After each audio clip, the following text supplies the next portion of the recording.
Virgin Islands, and happy Paradise Tuesday to all. And this very important historic day, it is Transfer Day, and we commemorate it once again, March 31st, 2026, today's date. And it's also the last day of Virgin Islands History Month. But the history continues because what happens today becomes the past if we're fortunate to be here tomorrow. Tomorrow is not promised, but we're here now and we can reflect on what has occurred in the past years. Whether we were alive then, we can go back and imagine what it was like in the past when we were not even here in this world. Changes happen, but the more, I'm sure you heard the saying, the more things change, the more they stay the same. So this change is constant. However, as I said, today is Transfer Day. And what exactly is Transfer Day? That's the official date that the sovereignty of Danish was transferred to the United States because the United States purchased the Danish West Indies, which were once a Danish colony made up of St. Croix, St. Thomas, and St. John.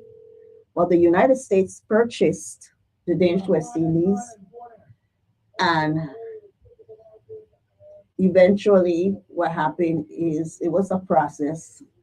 A sales treaty took place, and on March 31st, the final step of this sale purchase was to transfer sovereignty. And the islands were now possession of the United States. On March 31st, 1917, the Danish flags were lowered, and the most recognized flag in the world was raised, the United States of America flag. Everybody know the colors, red, white, and blue.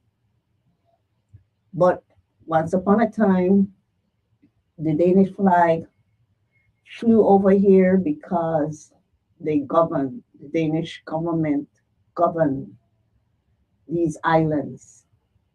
St. Croix is known as the land of seven flags because besides Danish, there were other foreign nations ruling over these islands, particularly St. Croix.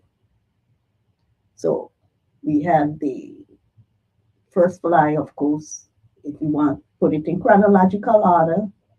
First flag was Spanish flag, then came the British flag. Around the same time, the flag of Holland, then French, the Knights of Malta, and then there was a shift back to French. The France sold St. Croix to Denmark in 1733. And as I say, once the US flag was raised, the rest is history. And here we are now, a century and almost a decade later. Today, March 31st, 2026. Once again, welcome to At the Table with Crucian Educator. This is a 1 hour radio talk show and the #1 radio station in the Caribbean, WSDX. You listen on your radio dial to 970 AM. It is a show that intends to educate, enlighten, and inspire minds here in the U.S. Virgin Islands. We are under the U.S. flag currently. The U.S. Virgin Islands is an unincorporated territory of the United States. It's a call-in show, so you're welcome to call in. I am expecting a call-in guest today around 8:30. But if anybody wishes to call in and give a message pertaining to transfer day, so it's not a regular show. I'm not going to pose the 3 questions for the day.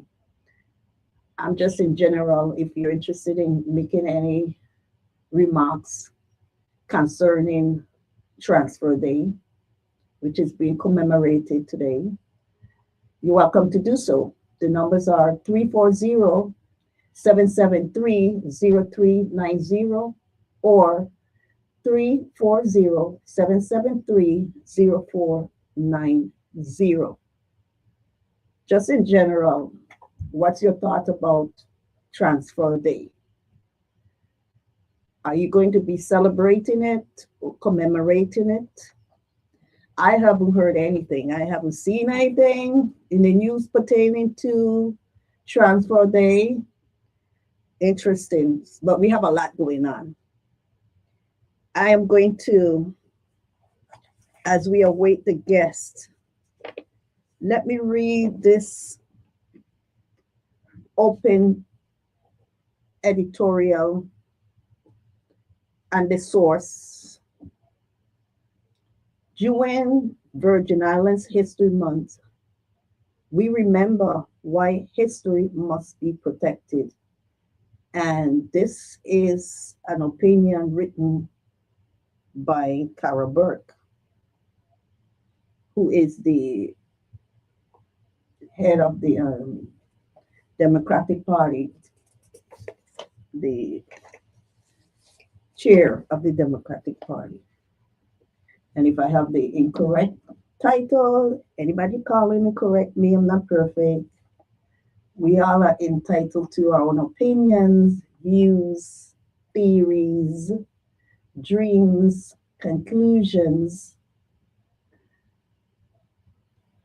perspectives, and beliefs, but we're not entitled to our own facts. History is not, however, a collection of just dates. It's more than that. It's a story, and the way it's presented, it depends on the writer who's presenting it. History could be oral as well, but there's certain things, events, dates that can be verified. Facts can be verified. There's no such thing as a verification of opinion. There's no such thing as a wrong opinion or a right opinion. So this here is an opinion piece that I'm going to read. Once again, it's the Virgin Islands source. Well, I'm getting a number. Good morning. Hey, Boda, what time you want to call in? Okay. Can you call in like right now? Sure. You send me the numbers, right? Yes. I'll call you right now. Just Sure, a no quick, problem. update. Thank you. Yeah, gotcha. Okay, I'm expecting a call into the show because I did send an emergency message out that we need an update. The CEO of WAP is going to call in. I said as soon as possible because I am getting a lot of reaction to the governor's press release pertaining to the WAPA situation, which is on my top topic of concern. Pleasant good morning. Hi, good morning. How you doing, good now? I am doing wonderful, especially now that you have called in because there are a lot of concerns about the WAPA situation, especially after listening to the governor's message. Uh, there's still a feeling of uncertainty among the populace. So I'm reaching out to you. If you could give us a quick update and reassure people, I know people's frustration is just on the top level right now. Yeah, certainly. Good morning. This is Carl Knight, the Executive Director, CEO of the Virgin Islands Water and Power Authority. We've gone through a rough patch, probably even a rough month when we go all the way back to 2 weeks ago when we had a transmission line that was cut over supplying the island of St. John. St. John's out for a period of time. We've since mobilized to try and execute some repairs on some long-standing circuits that have been in disrepair for some time. My team has completed the evaluations. We've identified contractors, and we are moving as swiftly as we can to start to restore some redundancy to the island of St. John. So that's something that's in progress. Why those repairs weren't executed previously, I can't speak to it, but we've certainly taken on the challenge. We're also pursuing a new cable out to St. John. We are working with our partners at VINGN. They have funding to put a cable out there that can also transmit power. So not only are we trying to repair existing transmission lines to St. John, we're also looking at how we can put in a brand new transmission line that'll give us another at least 30 years of life expectancy once we get the new cable in. So we're working on multiple fronts for the island of St. John, including trying to see how we can expedite the generation projects that have been promised there for many, many years. Those projects apparently at some point stalled out. We've gotten them going again.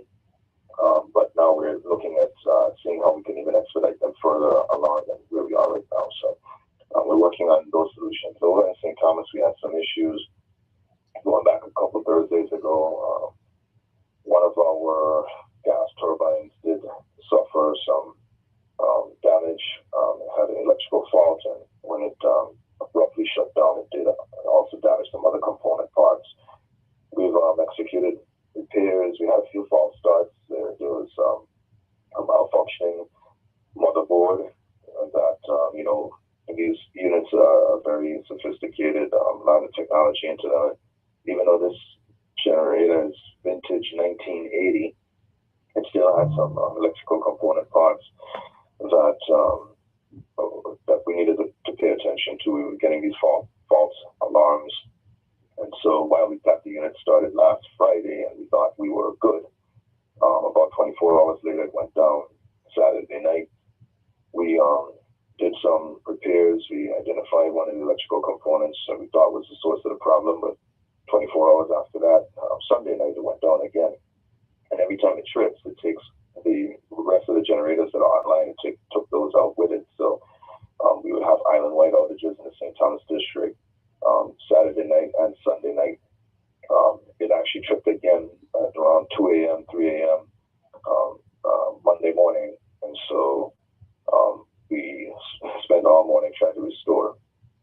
So that instability, coupled with the fact that we had been rotating power the week before because we were short by about 5 megawatts, I think, led to a lot of frustration, annoyance, inconvenience.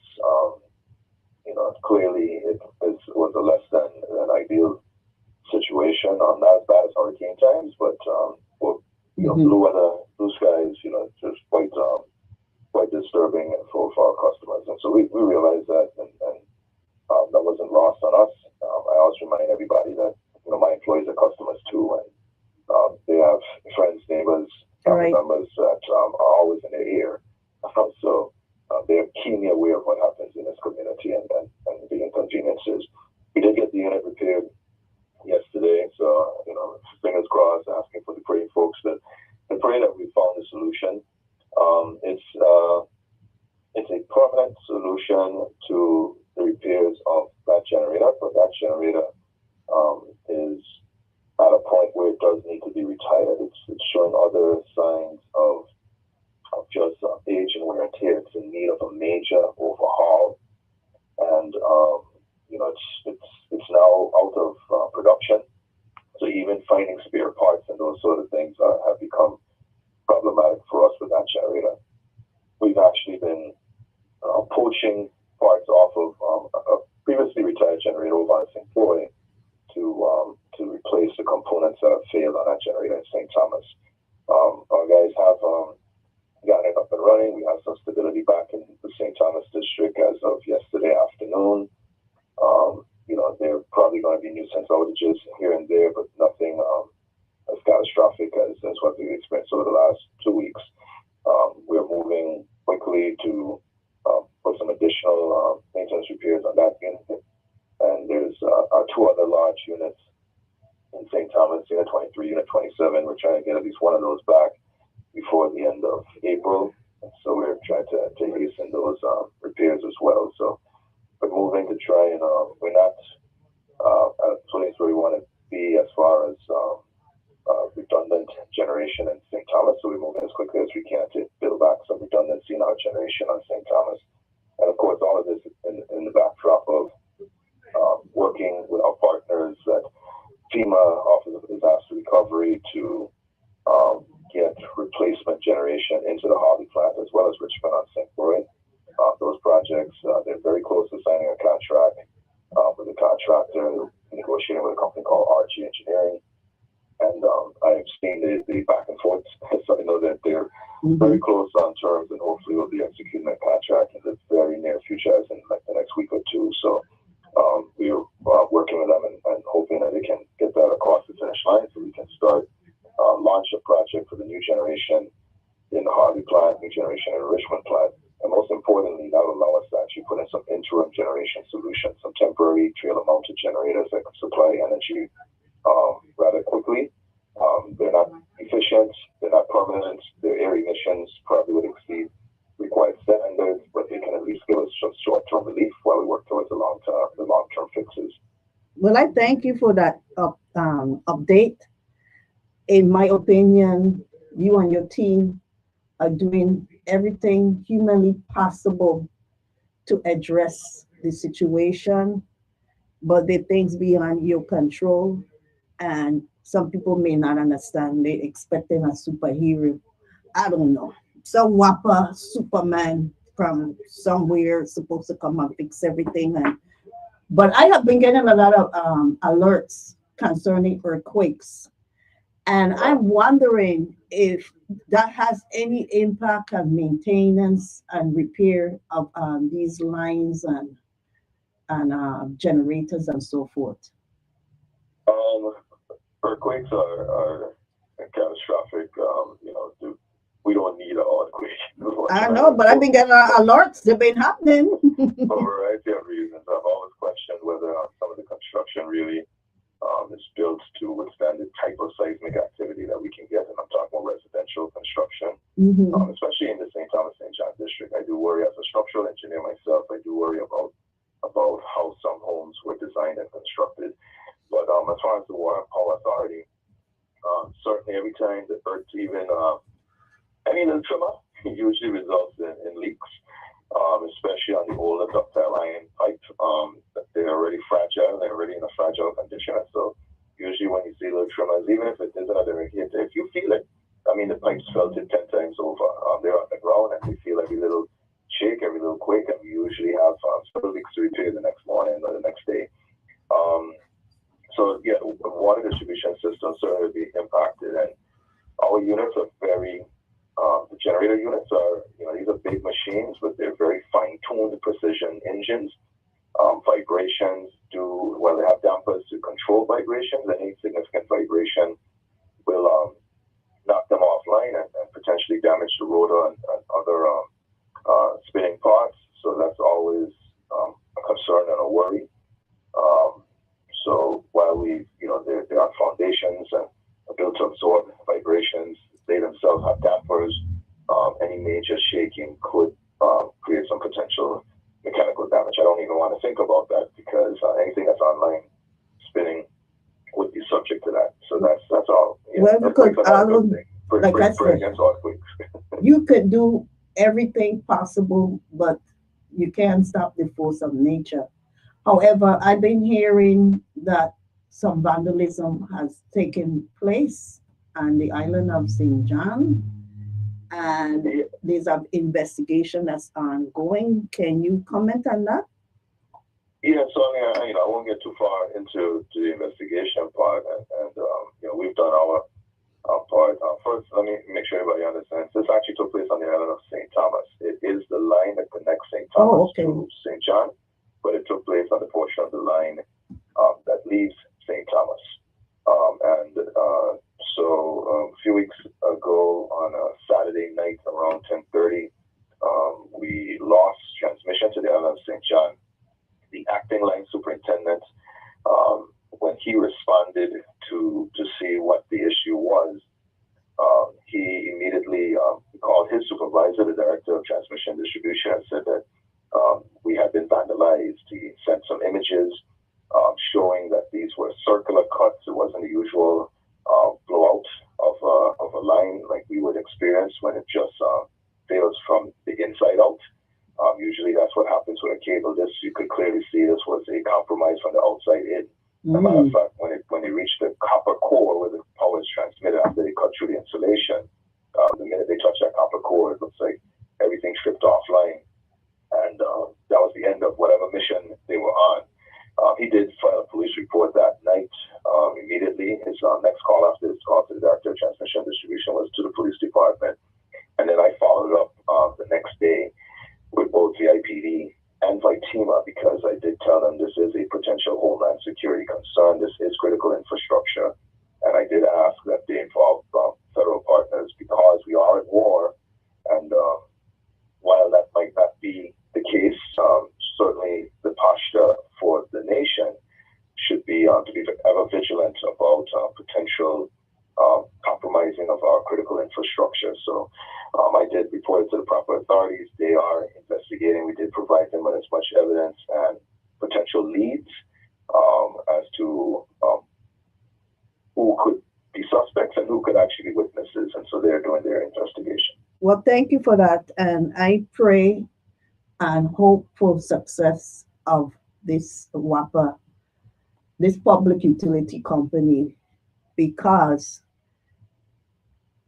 your effort is genuine, because as you said, you are a customer, your team members are customers. So we want to see this work for everybody, and it's requires though that people be patient and understanding, and I think you're doing your best to keep us updated, keep us well informed, and provide some measure of optimism. I will say. No. The future is bright. Well, that's what I'm just gonna say. Night brings light. Okay. I always tell my team, every time we take a step backwards, like we've taken this past week, let's make sure we take 2 or 3 steps forward.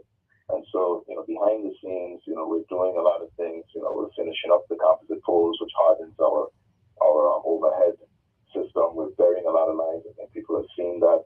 The lines are going underground. They complain about the roads and whatnot, but that's because we're actually burying some of this infrastructure that harden it and protect it from the elements. We do have new generation projects coming over on St. John. There's a solar farm that's under construction right now. I think we're going to start seeing the benefit of that by the end of June this year. So there's a lot of things that are happening that haven't happened before. Battery backup systems. We have funding to put in one for the hospital. That project is underway. We have one to put in one for Vitima over in St. Thomas.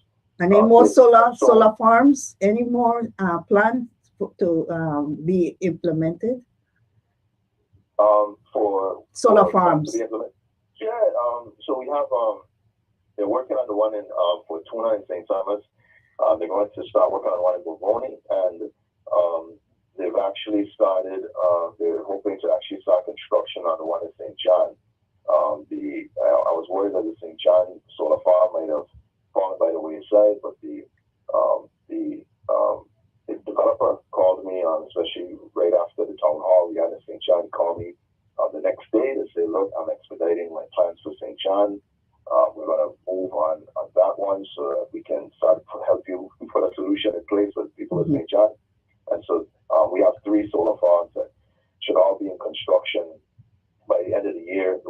soon as ahead of the others, and we should actually be getting power production from that.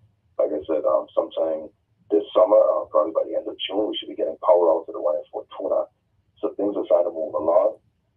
I got called by, a long forgotten wind project. If people always ask about wind, we do have two power purchase agreements for wind, one on St. Thomas, one on St. John. One on St. Thomas, one on St. Croix. And, I don't talk much about those because I know the current posture of the federal administration in Washington has been sort of anti-wind. So I kind of was, not getting too excited. The developer called me last week. He said that he's closing on his financing. He's ready to now have conversations about the logistics of interconnection and how much power he would need. And that was actually a welcome sign. So I thought he might have been sidetracked, but he's saying no. He actually is at a point where he's ready to start talking about construction and bringing that project to fruition as well. So, well, thanks. That's keeping me hopeful. I see a solar light at the end of the tunnel, a blazing one. So thanks for calling in and the short notice. Have a blessed day. Oh, you do the same. You and the listening audience have a blessed day. It's a beautiful Thank day you. in paradise. Take care. Well, that was the CEO for the Water and Power Authority, Mr. Carl Knight. In my opinion, he's doing everything humanly possible to address the situation we're experiencing with WAPA, which is a need for maintenance and so forth.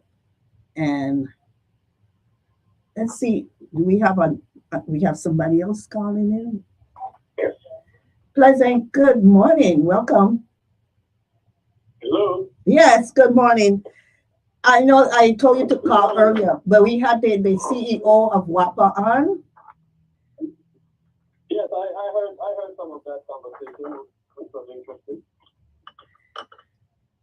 Well, yes. So good morning to you, Burdell. Good morning to the listening audience. This is Gustav James, candidate for governor. How is everything going today on this transfer day? well, it's been quiet. I haven't heard any message pertaining to transfer day. I haven't seen anything in the online paper. So I invited several people to just call in and give us a message because this is also the last day of recognizing Virgin Islands History Month. So I haven't heard any kind of events planned for the day to commemorate. Are you aware of any? I'm not aware of any specific events. I just know that I do have some comments to make on transfer day. I think that it's an important day, and I think we should reflect as to what our status is, especially on this day. So I am happy you were able to call in because I know when you were here on my show the last time at the table of Crucian Educator, you did bring up a lot about history and the status. You alluded to us having a political status referendum before we could address constitution for the for us. I don't believe that we are in a position to write a constitution Okay. as a colony. I just don't believe that we should accept our colonial status so calmly. And I feel like we accept our position in the United States without objection, which I don't agree with. I think that we are, in fact, less than equal citizens of the United States, and I think we need to acknowledge that reality. It's not something that we should just act as if it's not true. The fact is that we are governed by the federal government of the United States, and we do not participate in that government. We have a person that goes to Washington as a delegate, but has no vote in the body. We have no representation whatsoever in the United States Senate, and we do not get opportunity to vote in the United States presidential elections. So how could we consider ourselves to be full citizens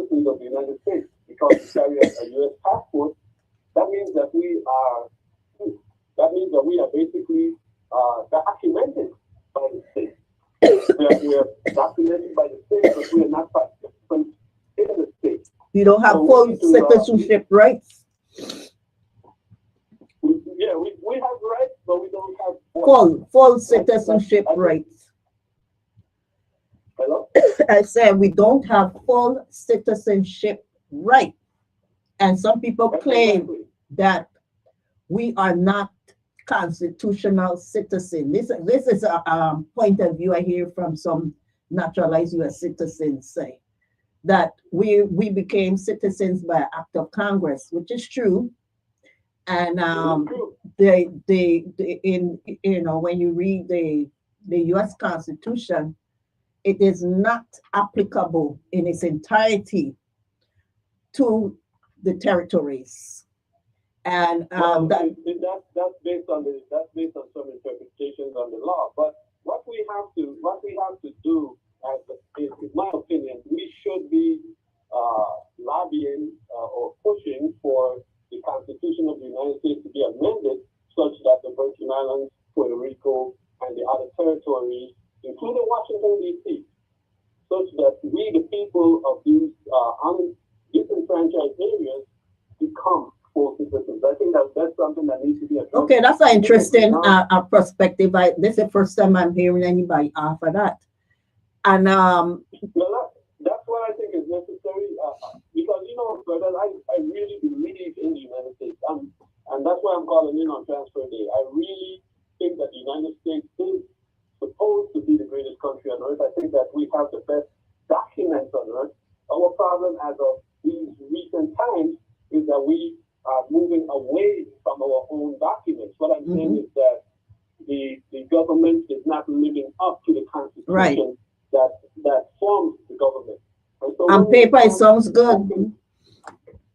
Hello? On paper, it sounds good. In practice, it's a different thing. Exactly. And we have to learn to practice what we preach. So we have this situation where we have these excellent documents. We have a Declaration of Independence, which I think should be applied to all people on the planet. The Declaration of Independence, all men are created equal and we are endowed by our Creator with certain unalienable rights. These are the rights that I think that we are all entitled to, all humans. Now, we don't get those if we don't stand up for them. The United States of America is, like I said, a great country. But if we allow the country to travel away from the documents that found it, then of course we're going to lose this great nation. This nation does not belong to any group of people. It does not belong to white people. It does not belong to black people. It does not belong to Asian people. It does not belong to Christians. It does not belong to Muslims. It belongs to people. And the principles that it is based on apply to people, not to any individual group. Right. And so these people who talk about our country and our Christian nation, they're all wrong. They're totally wrong. But they say, look at it's hypocrisy because when you read the U.S. Constitution, the first few words in the preamble, we, the people. Right. We, the people, in order to secure the benefits that we want, have into this government. And so this government is supposed to follow those documents, which it does. It never has. The United States government, the United States on the whole has never fully lived up to the United States Constitution or the United States Declaration of Independence. Never has. However, throughout the decades and centuries now, it has been moving towards the documents, except for the last few decades, where it seems we have been moving away from the principles outlined in the documents. And so the people need to be conscious and need to be diligent in trying to get this country back on track to moving towards the intention of those documents. And part of that, and I believe it's an essential part, the essential part of that movement or that trajectory is for the territories to become equal citizens. And that means that there needs to be a constitutional amendment that makes sure that everyone who is United States participates in the government. Because that is the basic principle of the nation. But how you think you could inspire the members of Congress to push forward? Because you are not aspiring to run for delegate of House of Representatives, and we have one currently, and that's not something I have heard being advocated by Congresswoman Stacey Plaskett. So how you believe you can get this ball rolling in Congress for this amendment? That would be the 28th amendment, right? Right. But let me explain how I feel. There are 4 million of us in this status. 4 million. We only have 100,000 Virgin Islanders, but there are 4 million people under this status. And so I'm saying the 4 million needs to get together with the other people in the nation who see what we are explaining, what we are trying to accomplish. These 4 million people need to speak together as one and say we want to have our constitutional position secured. And so that means that we need to have this constitutional amendment that incorporates. You know, we are right now an unincorporated territory. We need to be incorporated and we need to be part of the governing structure. That means we need to have a voting representative in Congress. That means that we need to be represented in the United States Senate. And that means that we have to vote for the President of the United States. Those are 3 things that must happen. Now, in terms of the Senate, I personally would be willing to agree that the Virgin Islands does not need to have 2 senators. I think the Virgin Islands would be fine with 1 senator.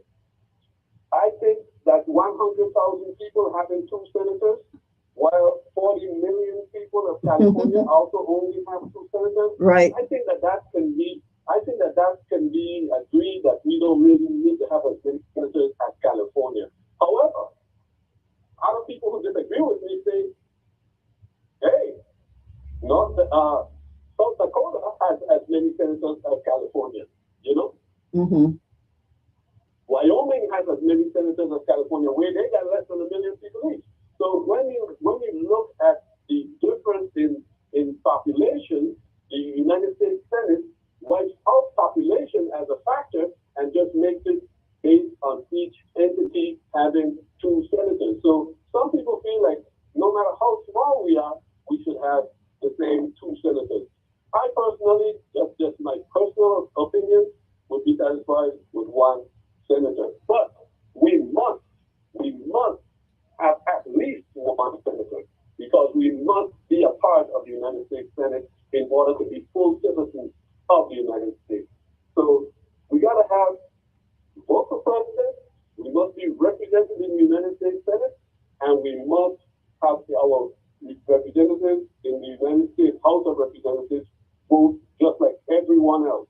And I consider the status that we currently employ, especially the fact that we have a delegate that has no vote, I consider it an insult. I feel insulted every time it's noted that our congressperson has no vote. I think that we should never accept such discrimination. Well, it could be argued though, we don't pay the federal government income taxes. So if that's the case, we the people of the Virgin Islands, the income taxes that we pay gets turned over to the Virgin Islands government. Right. That does not make us less than. All of the states, right, get more, except for a very few. There's a few states that get less from the federal government than what they pay in. But the majority of the states get more money from the federal Exactly, because I heard Warren Musler came on my show and he was explaining that. And that's why I brought up about the income tax, because some your opponents to this idea may argue, well, taxation with a representation is an abomination because those states are paying federal income taxes, so they get the representation in the Congress. So when you want us to pay, when you want us to pay the federal government income taxes? No, yes, I'm saying that we would be perfectly fine if we have the same equation Okay. as all the other states. Because what happens with the other states? Take for example, I'm just going to use an analogy. Suppose you have two children. One of them, both of them live in your house. Mm-hmm. One of them, you give him $10 a month, and he pays you zero rent, right? The other one, you give him $15 a month, and he pays you $5 in rent. What's the difference? We are like the child that gets $10 a month and pays zero rent. All right. They are like the child that gets $15 a month and pays $5 in rent. You're talking, okay, I think the concept here is equity. You want equity, right? Yeah, the equation, the answer to the result of that equation is the same. If both children end up with a net $10, Mm-hmm. but the one who's paying $5 rent is claiming, oh, I am more legitimate than you because I'm paying rent, but you're getting $15. You know, so it's the same thing. So we don't have anything to feel about we are not doing our part or we're not. Listen, our people have been a part of this country for over 100 years, and we have stood up and done our part whenever there's been a call for us to participate. We've always been true, loyal citizens of the United States. We serve in the military. The Vietnam War, a lot of people got killed in the Vietnam War. At a higher rate, on a per capita basis, our people died at a higher rate than most of the states. Puerto Rico even worse.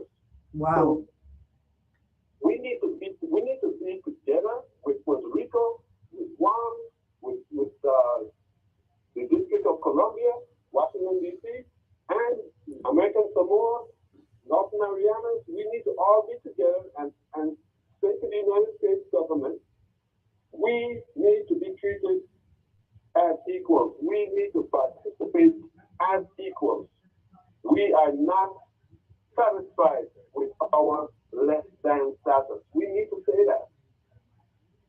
How you energize the people here, though, because people, for the most part, seem so nonchalant about this issue, even with the Constitution. Well, the reason we are nonchalant is because we are not abused by the United States. We are treated like we are cuddled. We got a lot of handouts, that's for sure. Yeah, exactly. Some people some people would love to stay a child all their life. I know. They don't mind. Rent free. Every day, all day. Yeah, somebody paying for your food, your shelter, your medical care. Right. So as long as you're fed every day, all day, somebody is taking care of everything. Some people feel very satisfied with that. I am not one of those type of people. I like to be an adult as opposed to being a child. Well, you working. And so I don't like. I say you working, but you have some people that don't want to work. They want to stay. And I'm sure it's a situation where you need assistance. However, the way the system is designed, it keeps people in that cycle where they go from generation to generation. They continue to get snapped and they're not encouraged to go out and get a job. Right. Now, tell me something. If you have the capacity that the United States has, which is huge, okay, the United States has an enormous capacity to influence the world. If you had that kind of power like the United States has, and you wanted to keep somebody quiet and ignorant, right? What would be the easiest way? Feed them. Don't teach them to fish. Just give them the fish. Just give them the fish. And so as we are fed every day, people are complacent. They're complacent. People accept our status because they feel like it's good that you can be fed every day. I feel like it would be good if you could feed yourself. You know, that's how I feel. But some people feel like it's good that we can be fed and be fat and happy. And so we have to deal with that reality. And it's not an easy opponent to deal with. The guy who is just feeding the people, handing handouts to the people, that person is going to have a lot of appeal. And I can't blame anybody for accepting handouts. You know, I don't blame people for accepting handouts. I blame you for not having some sort of pride and initiative, yes. But I don't blame you for accepting handouts. And so you could tell the people that have SNAP benefit when you go to the supermarket and the first of the month. The ones with the biggest basket. They got SNAP. Well, the thing to do nowadays, I've learned that the best thing to do is go to the supermarket. I know. I call it National Food Stamp Day, the first of the month. Yeah, but the fact is that our people who have been, you know, basically indoctrinated into a system of handouts are not being productive. And what we want in our society are productive, positive people. So we need to have people. I'll tell you this though, brother. My experience with people is that they actually like to accomplish things. People are not naturally happy just sitting around being fed. They actually are happier when they have done things than they're productive. Yeah, that's my experience. And I've been in a lot of positions where I've had a lot of people working under my supervision, and I have always felt that the people that are working are happier when they're accomplishing things. Yeah, you know, I've worked, for example, I'll give you an example that I've always thought about because I've been in this situation more than once. Sometimes you get some guys, you get them out there, put 50 guys working, and you build something, right? Let's say you build a building. And then the owner or some power above you comes along and says, we change our mind. We don't like that building like there is, and we want you to tear it down. You know who that upsets the most? The workers? The guys who built it. Yeah. Yeah, the workers who built it. Even though you're going to pay them to tear it down. Just the same amount of money that you pay them to build it. But I would say the three P's that come together. 3 P's in a pod: productivity, prosperity, and peace. You can't have peace if you're worrying about paying your bills, if you're worrying about the change in the national policy as far as benefits. But we're going to wrap up. Can you give a final message? And we're going to wrap up here because I'm expecting one last call before we close the show. Okay, very good. And thank you very much for allowing me to call in and to have to give my 2 cents. And happy transfer day. Like I say, I am a very, very devout citizen. I want to be citizen. I should call myself a wannabe citizen of the United States because that's what I want. That's what I want for all of us. I want us to all be full citizens of the United States. Thanks. Have a blessed day. So thank you. Thank you very much. Bye.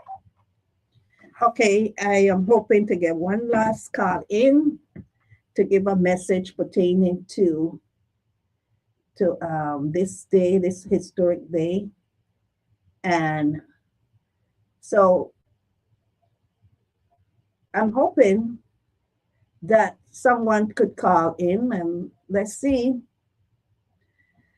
In the meantime, I was just mentioning that I have an article here about Virgin Islands history, and I'm going to read it unless I get a call in. Anybody interested in calling you and give a message pertaining to Transfer Day, you're welcome to do so. The numbers are 340-773-0390 and 340-773-0390. 8390. So let me see if anybody is going to call in. If it's a moment. If not, I'm going to go ahead and read the article because we just have a few minutes left of the show. All right. During Virgin Islands History Month, we pause to reflect on the people, struggle, and sacrifices that have shaped who we are as a people. It is time to honor those who came before us, to teach them who come after us, and to remind ourselves that our story did not begin today. It was built over generations. That is why the growing willingness today to remove, rename, rewrite, or erase history in the name of convenience, politics, or discomfort is so troubling. A people who erase their history do not become stronger, they become unanchored. History is not meant to make us comfortable. History is meant to make us aware. Good points here. Our past includes triumph and tragedy, courage and failure, justice and injustice. We honor our ancestors not by pretending the difficult parts never happened, but by comforting them honestly and learning from them. The Virgin Islands has a history unlike any other, a history formed through resistance, resilience, faith, and determination. From emancipation to labor struggles, from fight to, okay, we have a call. Pleasant good morning, welcome. Hi, good morning. This is John Hope. Oh, great, thanks. You have a message to us on this historic moment. As we commemorate March 31st, 1917 Transfer Day. Thank you. Good morning. Yeah, just want to wish everybody a happy Transfer Day. It's been a great relationship with the United States. Some ups and downs, but I think it's been for the better. Definitely their help recovered from the storms and all the help that they've provided us throughout the years has helped move the community forward. And as we kind of pivot towards 2026, 2027, think about how we should further this relationship. We'd love to see continued support through Washington, and we'd love to get our right to vote for the president. I think that's a huge concern for me, and we would finally cement our status as true citizens. Well, you echo some of the sentiments of my previous calling guest, Gustav James, and I know both of you have aspirations to be the next elected governor of the Virgin Islands. So it's my pleasure to have you on the line, and I know a major concern has been the WAPA situation. Did you hear the CEO who called in earlier? No, I did not hear him when he called in, but yes, WAPA is the number one issue. I think right up there with the hospitals. Right. We look towards 2027. We have to solve this WAPA issue once for all. And I believe that I have a plan to do so. Well, great. So did you hear the governor's announcement about that? And he said there's no need to declare a state of emergency. Do you agree? I think clearly this governor has shown that he has no idea what he's doing, especially as it concerns WAPA. Would you have declared a state of emergency at this point? WAPA has been in a state of emergency for a long time, and I don't think at this point, we should trust anything that the governor has to say about WAPA. He has shown that he does not know how to solve this problem. Oh, wow. Well, it's election season and it's hot. We have a lot of candidates. Actually, I have a statement here. Well, yeah, all I've been, the promises are comfort or fool. So we have been lied to again and again about plans that have never materialized. So I think at this point, it's on us if we believe the same messenger and the same repeated false promises. Look around us. We're from rolling blackouts. Yeah, St. Thomas. I had several calls from my St. Thomian friends. St. John was without power for 4 days, not because of any storm event. I think at this point we just got to move forward. You know, we just got to move forward at this point and have somebody else come up with a path plan. Because clearly, the plan that this administration has been touting time and time again has not worked and will not work. Well, there's a plan to solarize as we move forward. Most solar farms are being the idea. Again, I promise you, I come to a fool. So you don't think? Well, what about your thoughts on this solar farms? I don't think the problem is the technology. The problem is leadership and management. And okay. Has been an issue. And I don't think you're going to solve those problems until you solve the leadership and management issues at WAPA as it pertains to WAPA. Well, you have a lot of ideas, and I know time is of the essence. So I'm publicly inviting you to come on when you're able to. You let me know. I will. Let me take a look at my calendar. If we can't do it next week, we'll do it the week after. I love to come and sit down and talk. Yeah, to elaborate more, because this WAPA situation is really, yeah. So thank you. Have a blessed afternoon and enjoy your day. Bye. Thank you. You too.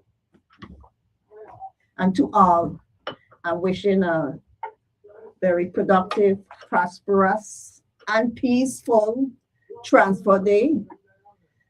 And there's no event plan, but nonetheless, we need to recognize that this is a day that is very important.